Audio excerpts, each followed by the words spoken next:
বিশেষ করে আমি একটা অনুরোধ জানাবো, অভিভাবক যারা আছে, সন্তান যদি উপযুক্ত হয় তাদেরকে তাড়াতাড়ি বিয়ে দেওয়ার ব্যবস্থা করে দিন।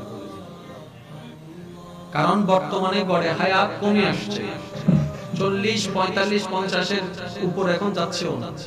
তো তার যদি বিয়ে করতে করতে 30-35 বছর লেগে যায়, সন্তান হবে কখন, সন্তানটা বড় করবে কখন? কারণ এখন আগের মতো 100-150 বছর হায়াত পাচ্ছি না তো আমরা। এই পড়ালেখা শেষ করতে করতেই আপনার 30-35 বছর চলে যাচ্ছে, চাকরি একটা পাইতে পাইতে, ব্যবসা একটা তৈরি করতে করতে 40-45 বছর চলে যাচ্ছে। অনেক মা বাবার একটা কথা বলে, বিয়ে তো করাবো ঠিকই, সে বউকে খাওয়াবে কি? শুনেন, শ্রদ্ধার সাথে বলি মাদেরকে, বাবাদেরকে, আপনারা খাওয়াচ্ছেন না, আপনাদের মাধ্যমে আপনাদের আল্লাহ খাওয়াচ্ছেন। আপনার ঘরে যে রিজিকটা আছে একটু খেয়াল করে দেখুন তো, এই চালটা কোন জায়গা থেকে এসেছে? এই চালটা দোকান থেকে এসেছে। কিসের বিনিময়ে? টাকার বিনিময়ে। টাকাটা আপনার স্বামী কিংবা আপনার ছেলে পাইলো কোথায়? কেউ একজন তো দিয়েছে। এই কেউ একজনটা দিল কেন? উনি পরিশ্রম দিয়েছেন। এই পরিশ্রমটা দিয়েছেন কিসের মাধ্যমে? দেহের মাধ্যমে। তো দেহের মধ্যে যদি শক্তিটা না থাকতো, পরিশ্রমটা তো হতো না। আকলটা না থাকতো, পরিশ্রমটা হতো না, বেতন তো আসতো না। এখন সেই দেহটা দিলেন কে? আল্লাহ। পরিশ্রমের শক্তিটা দিলেন কে? আল্লাহ। ব্রেনটা দিলেন কে? আল্লাহ। পাটা দিলেন কে? আল্লাহ। হাতটা দিয়েছেন কে? ওই দেহটার, মনটার পরিশ্রমটা এক জায়গায় হয়ে টাকা হিসেবে সামনে এসে তারপর সেটা চাউল হয়েছে। এখন বলেন, আপনাদের ঘরে চাউল আছে না?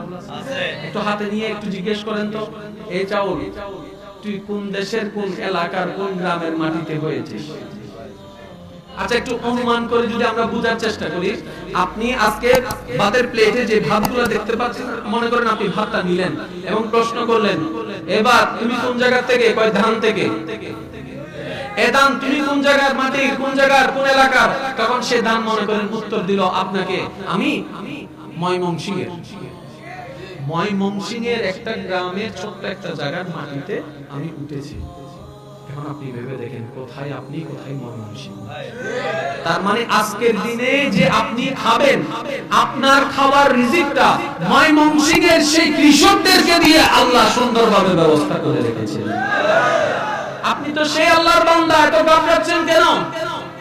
মায়ের পেটের ভিতরেও যিনি আপনাকে খাওয়াইছেন, যত্ন নিয়েছেন, তিনিই তো রহমান। আপনার সন্তান যদি উপযুক্ত হয়, ইনকামের কথা চিন্তা করবেন না, বিয়ে করার ব্যবস্থা করে দিন, অন্তত চরিত্রটা যেন সুন্দর থাকে। যখন বিবাহ করবে, কোরআনে পাকে আল্লাহ পাক কি বলেছেন একটু খেয়াল করে দেখবেন তো। আল্লাহ পাক কোরআনের মধ্যে বলছেন, উপযুক্ত যদি হয় বিয়ে দিয়ে দাও, রিজিকের টেনশন তোমার করা লাগবে না, আমি আল্লাহই রিজিকের ব্যবস্থা করে দেব। তো যেখানে আল্লাহর ওয়াদা আছে সেখানে বাবা টেনশন করার দরকার, মা টেনশন করার দরকার, কিংবা আপনি চিন্তা করছেন যে আর একটু ছেলে বড় হোক কিংবা ইনকাম করুক তারপর আমি বিয়ে দেব, এর আগে যদি আপনি মারা যান, হতেও তো পারে। সেজন্য চরিত্র হচ্ছে সবচেয়ে দামি সম্পদ। ওটা রক্ষা করার জন্য যা করা দরকার, বাবা হিসেবে, মা হিসেবে এই দায়িত্বটা আপনারা একটা গ্রহণ করুন। আল্লাহ আপনাদের রিজিকের মধ্যে, আল্লাহ আপনাদের সংসারের মধ্যে, শান্তির মধ্যে অনেক গুণ বরকত বাড়াই দিবে, যদি আপনারা আল্লাহ সন্তুষ্টির জন্য কাজ করতে পারেন।